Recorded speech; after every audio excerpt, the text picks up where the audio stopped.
आइएगा एक क्वेश्चन ले रहा हूं, find out electric flux through the given body. इसमें बेटा एक एक पार्ट करते चलते हैं। एक क्यूब दे रखा है और इस क्यूब में इस एंड पर, यहां पर, इसका मतलब किसी फेस के मिड में रखा हुआ है। बेटा ध्यान रखिएगा, चाहे यहां मिड पे हो, चाहे इस जगह मिड पे हो, चाहे यहां, बस इस जगह है, फेस के मिड में रखा हुआ है। एक चार्ज क्यू यहां पे रखा है। क्वेश्चन में clear, find out electric flux through the given body. अगर इस गिवन बॉडी से जाने वाला फ्लक्स निकालना है तो हमें अगर गॉस लॉ लगाना पड़े, तो गॉस लॉ ने तो ये बोला था ना, बॉडी अगर चारों तरफ से क्लोज है, इसके अंदर एक चार्ज है, तो फिर इससे जाने वाला flux Q upon epsilon not होता था।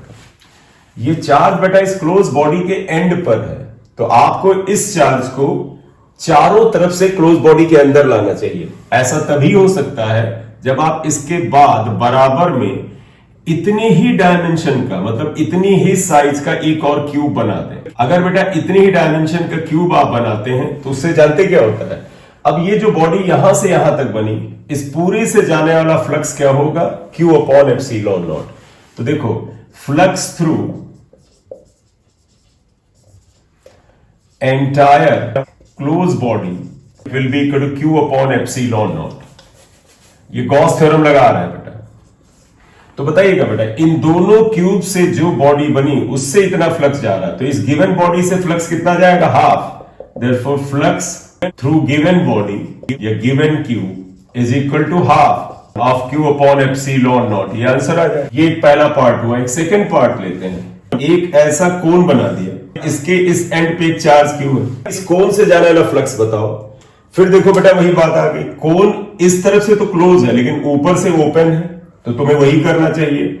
इसको दूसरी साइड से एक आइडेंटिकल कोन से ढक देना चाहिए। जैसे ढको, देखो ये क्लोज बॉडी बन गई। इस क्लोज बॉडी के जस्ट मिडिल में ये चार्ज क्यू है। इस पूरे के पूरे क्लोज बॉडी से जाने वाला flux Q upon epsilon naught होगा। इसलिए जो गिवन वाली बॉडी है, ये जो कोन नीचे बताया, इससे जाने वाला फ्लक्स इतना ही होगा। तो यहां पर बताइएगा, फाई ई कोन से क्या हो जाएगा, कोन जो गिवन कोन है, that will be equal to half Q upon epsilon naught ही हो जाएगा। क्यों बेटा, क्योंकि ये जो पूरा का पूरा क्लोज बॉडी बना है, इससे जाने वाला फ्लक्स इतना होता है। बोलिए, इतनी बात क्लियर। एक क्यूब बनाता हूं बेटा, फिर से देखिएगा। There is a cube, cube है, सारी साइड सेम होंगी। ये क्वेश्चन ये है कि एक चार्ज क्यू को इसके सेंटर सी पे रख दिया जाए, तो इनके जितने फेस हैं बेटा, जितने भी फेस आपको दिख रहे हैं, इनसे जाने वाला फ्लक्स क्या होगा। फेस मतलब एक, फेस 2, 3, 4, और एक बेटा जो फ्रंट पे है, एक जो पीछे है। 6 फेस होते हैं क्यूब में। तो कहते हैं चार्ज अगर सेंटर सी पे रखा है, then what is the flux passing through each face. अब इसके बाद अगर कह दें कि चार्ज क्यू को आपने सी से थोड़ा सा लेफ्ट में एक पॉइंट पी पे रख दिया है, अगर आपने डिस्प्लेस करके यहां चार्ज रख दिया है, तब फिर क्या इन सभी फेज से जाने वाला फ्लक्स क्या होगा। इसको फेज नंबर 1 लिख देते हैं, इसको फेज 2 लिख देते हैं, क्योंकि हम क्वेश्चन में इस्तेमाल करेंगे। क्या करना है, find out electric flux through each phase, या ऐसा करते हैं, इसको क्वेश्चन फॉर्म में नहीं लिख लेते हैं, इसको एग्जाम्पल में लिख लें, इसलिए क्वेश्चन नहीं बनाते हैं, यहीं पे बताते चलते हैं। क्या जरूरत है कि फाइंड आउट लिखें, तो सीधे समझाते चलते हैं। तो देखिएगा बेटा, एक हमने एग्जाम्पल लिया है, इसमें हमने एक क्यूब बनाया है। इस क्यूब में हमने 2 पॉइंट दिया है, एक सेंटर है क्यूब का, एक पॉइंट पी है थोड़ा सा इसके लेफ्ट में। चार्ज क्यूब को सबसे पहले सी पे रखा गया, और इसमें ये पूछ रहा है when it is kept at C, then what is the flux passing through each surface. तो पहले ध्यान रखना, इस पूरे क्यूब से जाने वाला फ्लक्स तो क्यू अपॉन एप्सिलॉन नॉट होगा। तो पहला पार्ट रखिएगा, when charge cube is kept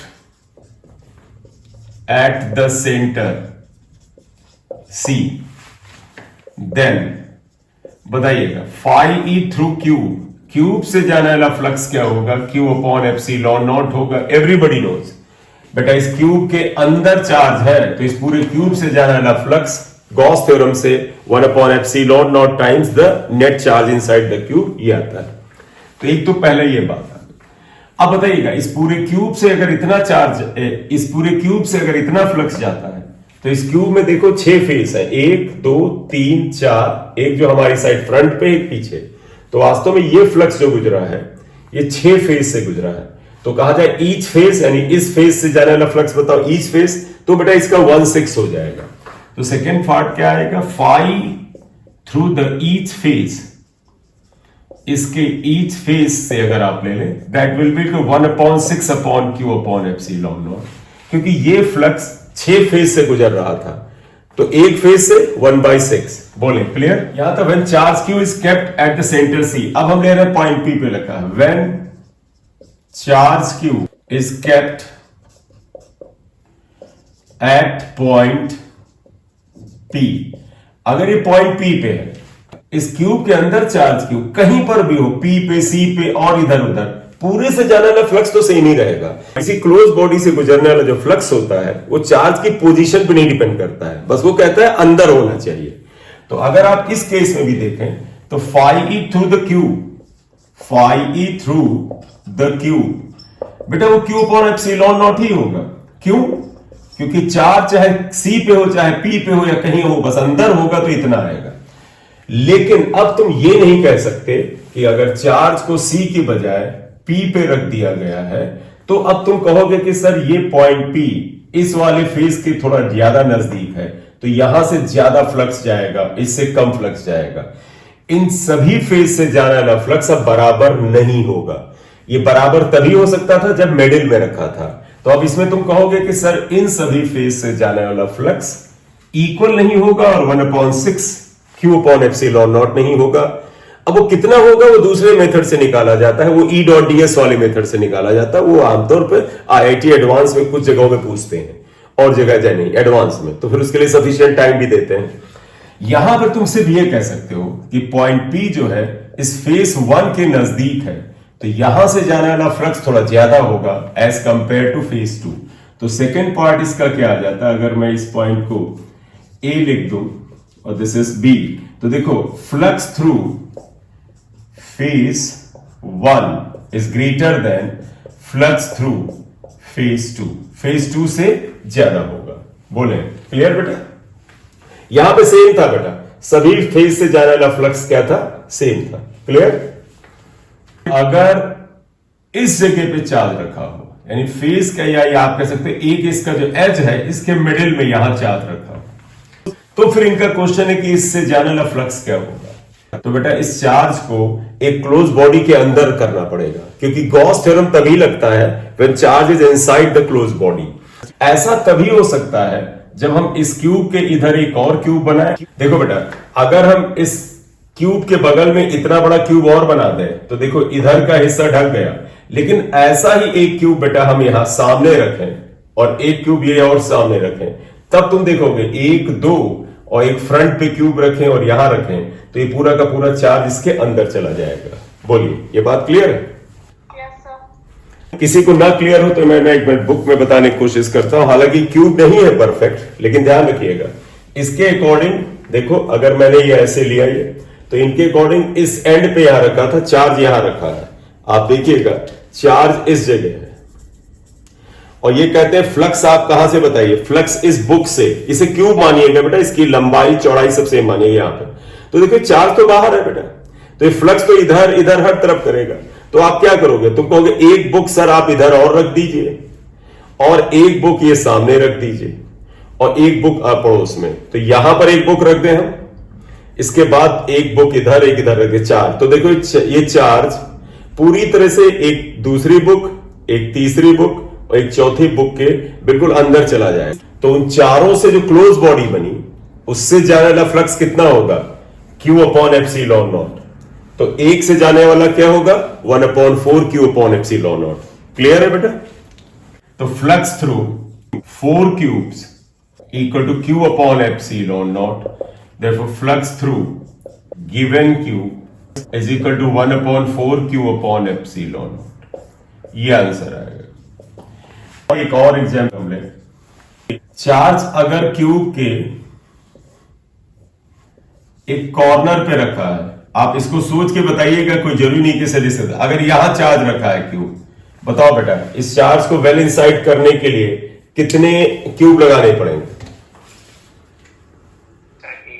8, मतलब 7 और लगाने पड़ेंगे, क्योंकि एक हम इधर लगाए तो इधर वाला हिस्सा बराबर हो, फिर एक सामने लगाए और इधर लगाए, 4 हो गए। तो 1, तो एक तो यही है, दूसरा यहां 2, एक यहां पे 3, एक यहां 4, फिर इतने ही 4 ऊपर लगाए, क्योंकि देखो ऊपर से खुला हुआ है, 8 क्यूब।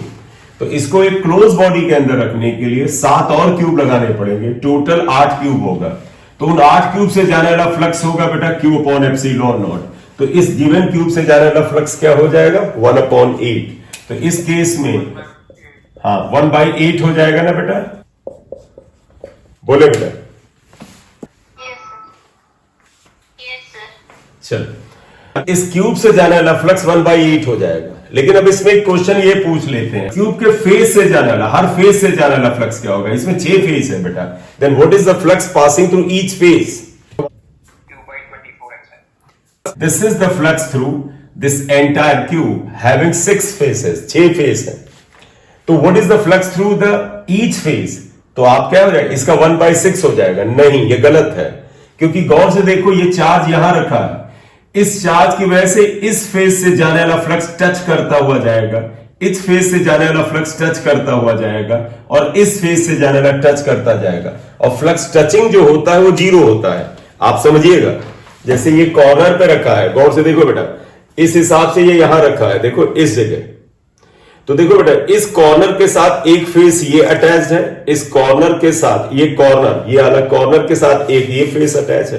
तो देखो इस कॉर्नर के साथ ये फेस और ये फेस। तो देखो इस कॉर्नर के साथ 1 2 3 फेस, इनको टच करते लाइन जाएंगे तो फ्लक्स 0 होगा। तो असल में ये जो फ्लक्स है, ये वाला फेस, ये वाला, इनके अलावा 3 फेस से जाएगा। तो वास्तव में 1/6 नहीं बल्कि 1/3 करना पड़ेगा। तो यहां पर आप क्या लिखोगे, phi e फेस अगर लिया जाए तो that will be equal to 1/3 Q upon 8 epsilon naught, that is 1/24 Q upon epsilon naught आएगा। बोले बेटे, क्लियर? अब हम आगे बढ़ेंगे अगले पार्ट की ओर, करेक्ट?